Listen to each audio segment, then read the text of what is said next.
Você já teve a sensação de que ama a Deus, mas ao mesmo tempo se sente distante dele? Já se pegou dizendo, eu amo Jesus, mas no fundo se perguntando se esse amor é suficiente? Talvez o que sua alma esteja tentando entender e nunca teve coragem de dizer em voz alta é isso. Por que eu sinto que amo pouco, mesmo orando, mesmo buscando, mesmo indo à igreja?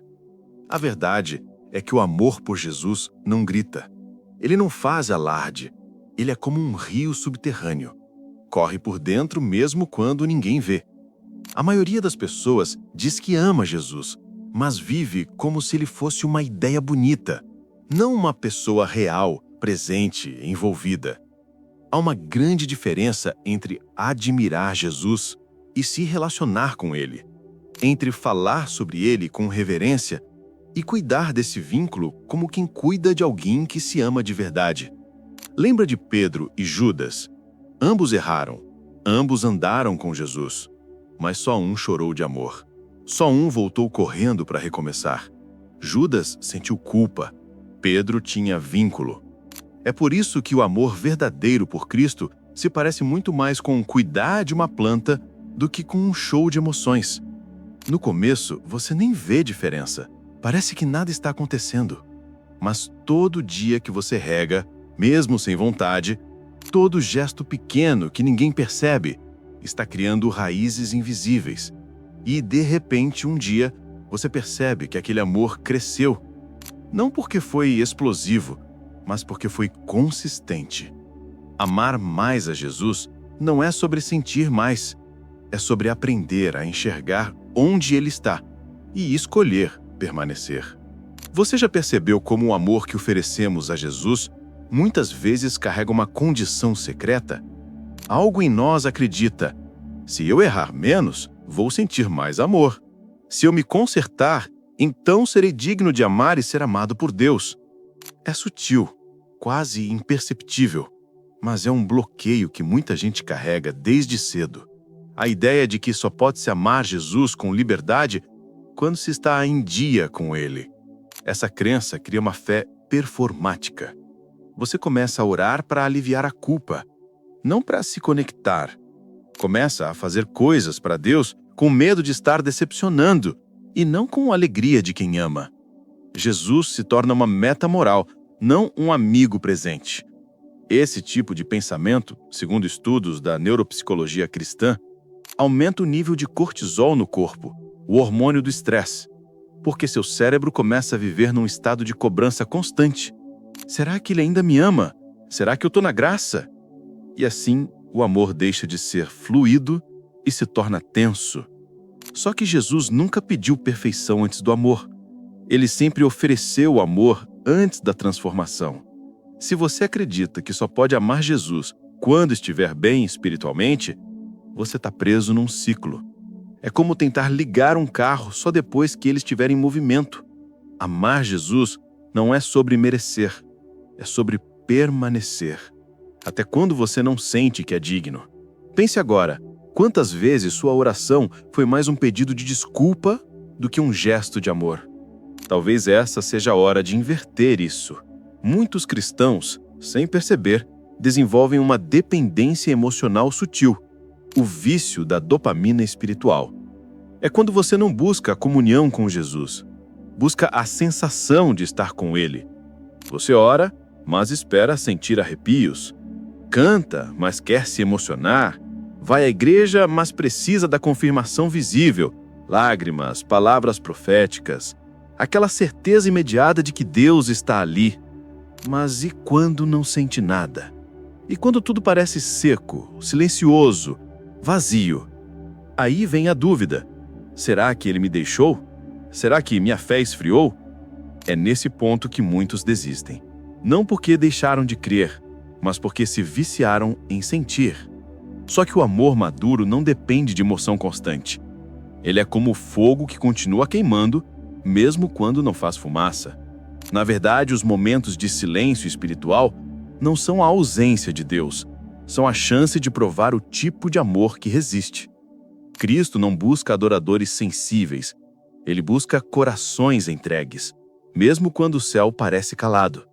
A comunhão real começa quando você continua presente, mesmo quando o emocional falha.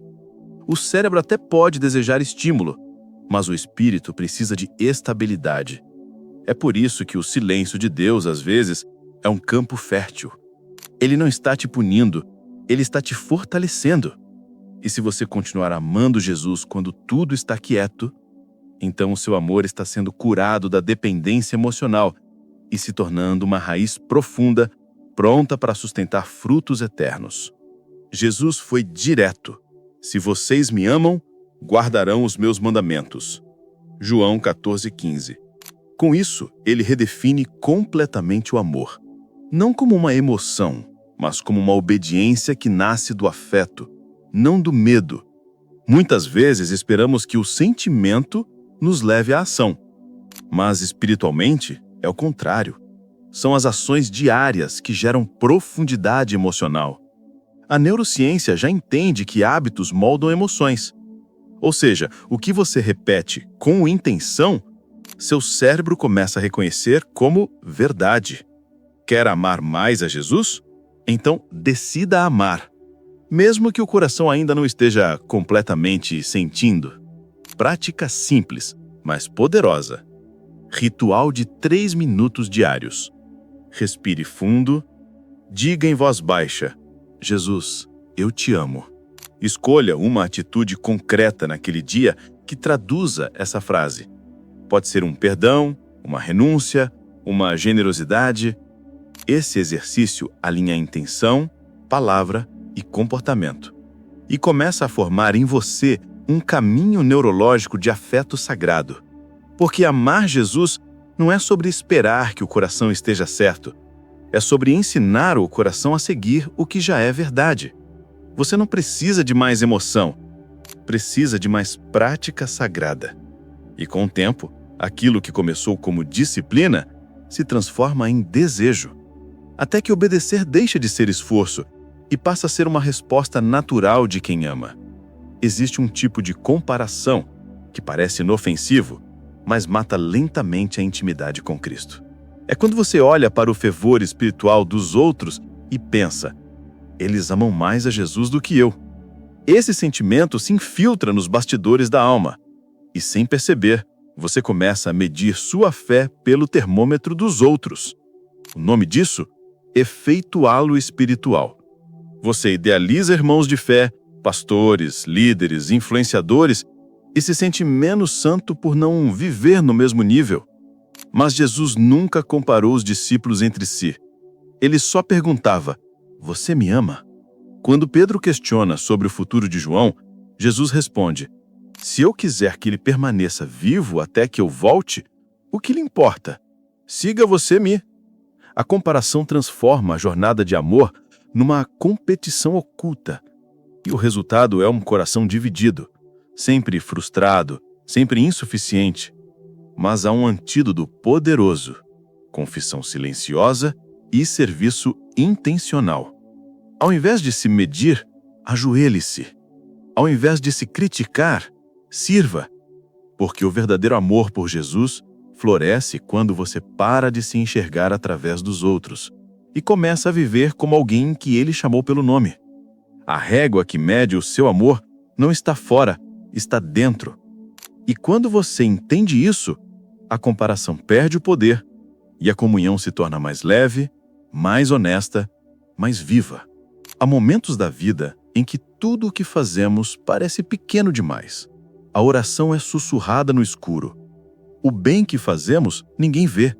A fidelidade que mantemos, ninguém reconhece. Mas o céu está observando. Jesus disse: teu Pai que vê em secreto te recompensará. Mateus 6,6. Nesse secreto é que o verdadeiro amor se revela, não nos grandes gestos, mas nas pequenas escolhas, aquelas que ninguém aplaude. Imagine Jesus em Nazaré, por 30 anos, trabalhando em silêncio como carpinteiro, sem púlpito, sem holofote, sem multidões. E ainda assim, ele era o Filho amado. Da mesma forma, você está sendo observado por ele, não com julgamento, mas com ternura. Cada pensamento que você consagra, cada renúncia silenciosa, cada vez que você diz não ao pecado, mesmo com vontade de dizer sim, tudo isso está sendo registrado no coração de Deus. Amar Jesus no cotidiano é transformar os bastidores da vida em altar. É viver como se Ele estivesse na sala, porque Ele está. Quando você lava a louça ouvindo louvor, quando perdoa em silêncio, quando ora em pensamento no meio da rua, ali está o sagrado, ali está a entrega, ali está o amor que não precisa de palco, só de presença. E esse amor é o que mais move o céu. Com o tempo, o coração pode se tornar insensível, não por maldade, mas por excesso de ruído, preocupações, distrações, repetições. Tudo isso vai anestesiando a sensibilidade da alma e, sem perceber, você começa a viver no piloto automático, até mesmo espiritualmente. Mas existe uma forma prática de treinar a sua percepção espiritual. Técnica: Jesus como convidado. Visualize, por alguns segundos, Jesus presente em cada momento do seu dia. Ao acordar, imagine-o sentado na beira da sua cama. No caminho para o trabalho, visualize ele ao seu lado no carro. Durante uma conversa difícil, sinta sua mão sobre seu ombro. Isso não é imaginação vazia, é neuroplasticidade espiritual. O que você foca, você fortalece. E quando o foco está na presença de Cristo, o amor cresce, mesmo sem explicação. Amar mais não é sobre fazer mais, é sobre enxergar mais. E quem enxerga, naturalmente se entrega. Porque ninguém precisa ser convencido a amar Jesus quando o vê claramente. O que falta muitas vezes não é fé, é visão. E a visão se ativa quando você decide abrir os olhos para o invisível. A sensibilidade ao espírito é um músculo, e hoje pode ser o dia de recomeçar o treino.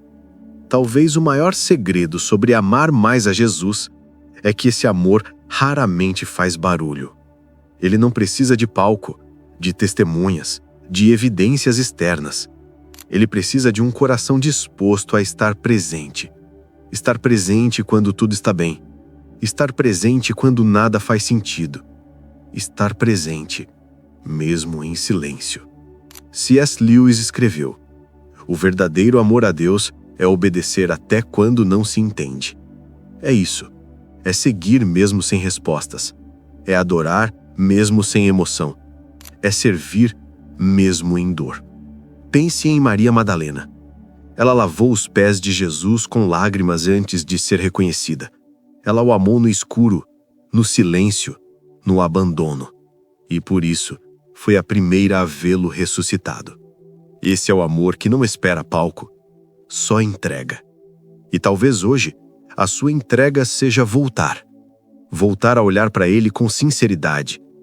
Voltar a dizer: Senhor, eu quero te amar melhor. Não mais por medo, não mais por culpa, mas por quem Ele é. Antes de tentar amar mais, peça discernimento para amar melhor, com sua vida, não apenas com os lábios.